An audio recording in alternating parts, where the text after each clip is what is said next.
Then we have the filters. We can add any filters like we have talked before. The option is also available on Snapchat and Instagram and different photo editing apps, so we can add any filter according to our requirement and then we can adjust it. Then we have these inbuilt aspect ratios. Whether you're making a video for TikTok, Instagram, YouTube, these are the inbuilt frames or the aspect ratios that you can use for your videos. Then is the background. We can add any background behind our video clip.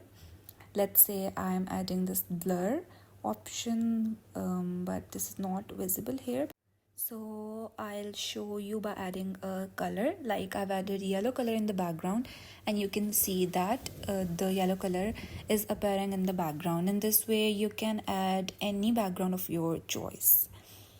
Now we will move towards the next option, or you can say the feature, that is the audio. So you can add any audio by clicking on the sound feature. Here you will see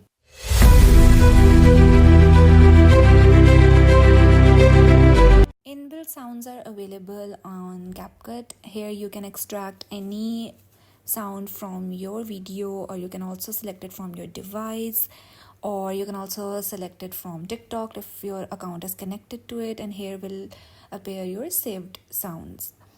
And here are some sections which you can select for according to your required video. Like if I'm making a travel video, I can also search on the search bar traveling music, and here I'll see the traveling music. So I do not need to import any music from outside because CapCut provides me this feature in this app. And if I want to add any of the music, I click on the plus sign and that audio will be applied to my video. As you can see that the specific sound has been applied to our video.